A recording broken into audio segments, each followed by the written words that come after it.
Ever wonder how a single day, just one 24-hour period, can expose all the cracks in our global system? Well, we're about to see exactly how. Today, we're diving deep into the events of March 27th, 2026, a day that shows just how fast a regional conflict can become a full-blown global crisis. And it all kicks off with this, just 5 words. The waterway is closed. That's the official declaration from Iran's Islamic Revolutionary Guard Corps about the Strait of Hormuz, one of the most critical shipping arteries on the entire planet. Now, let me be clear. This isn't just some political statement. This is a line in the sand, and it's sending shockwaves everywhere. And the effect was immediate. Total paralysis. Right now, you're looking at over 350 ships just stuck. They're sitting at the mouth of the strait, unable to move. We're talking oil tankers, massive cargo ships carrying everything you can imagine, all at a dead stop. It's an incredible visual of just how fast one decision can hit the brakes on the world economy. So this really brings us to the big question for today, right? What happens next? What are all the ripple effects, the obvious ones and the ones hiding just beneath the surface, when a piece this vital is suddenly ripped right off the board? First things first, we've got to look at the standoff itself. Because, again, this isn't just politics. It's backed by some serious military muscle, and the tensions in that region are cranking up to a really, really dangerous level. This whole thing didn't just pop up overnight. It's been escalating fast. It all started back on March 2nd, and it's already triggered a massive humanitarian crisis in Lebanon. Then, bam, March 27th, the strait is closed. And now the entire world is holding its breath for April 6th. That's the deadline President Trump has given Iran to back down. And the military chess pieces are already on the move. Israel has reportedly hit a key Iranian site that produces missiles and sea mines. At the same time, we're hearing that the Pentagon is drawing up options for a so-called final blow. And get this, those options could even include sending in ground troops to secure Iran's nuclear facilities. The point is, we are way past simple threats here. These are active moves. Okay, so let's follow the first major ripple effect, because a crisis like this never stays in one place. It hits the global economy, and it hits it hard. And you can feel the panic in the markets. Brent crude, which is the big international benchmark for oil, has just blasted past $110 a barrel. For anybody filling up their car, for any business that relies on shipping, for whole countries trying to balance their budgets, this is a huge, huge shock to the system. And it's not just about oil. This cloud of uncertainty is making financial markets everywhere extremely nervous. We're seeing major stock indexes in both the US and Europe heading for their worst month in 4 years.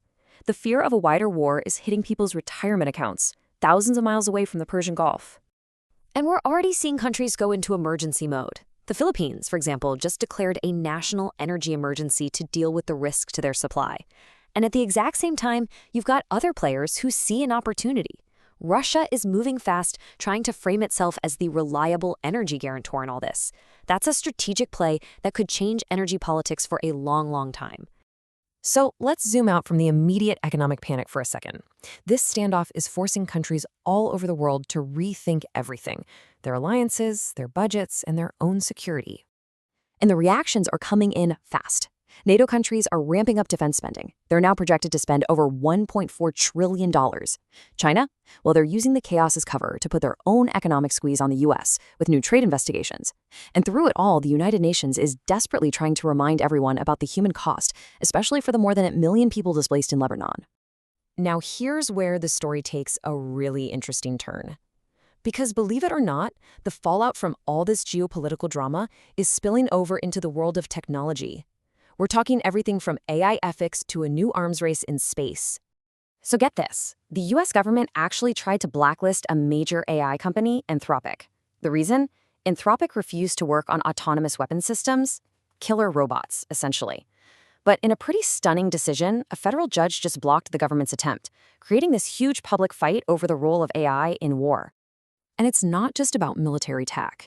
In a totally different part of the world, a court in the Netherlands is cracking down on AI models that are being used to create incredibly harmful deepfake images. It's just a reminder that while these big global conflicts are playing out, the fight to control this powerful new technology is happening on a very personal level too. And yet, through all this debate and ethical hand-wringing, the wheels of military innovation just keep turning. The U.S. Department of War just handed out a $30 million contract to develop an orbital carrier rocket. It's a pretty clear sign that while we're arguing about today's conflicts, the next frontier of warfare is already being built. All right, finally, it's so important to take one last step back here. Because as all-consuming and as massive as this standoff in the Strait of Hormuz feels, it's not happening in a vacuum. It's not the only crisis the world is dealing with right now. While the headlines are dominated by military moves and stock tickers, a terrible natural disaster is unfolding in Kenya. We're talking about severe flash floods that have already claimed dozens of lives. It's a really powerful and frankly humbling reminder of all the different challenges people are facing all at once, all around the world. Which kind of leaves us with one last thought, doesn't it?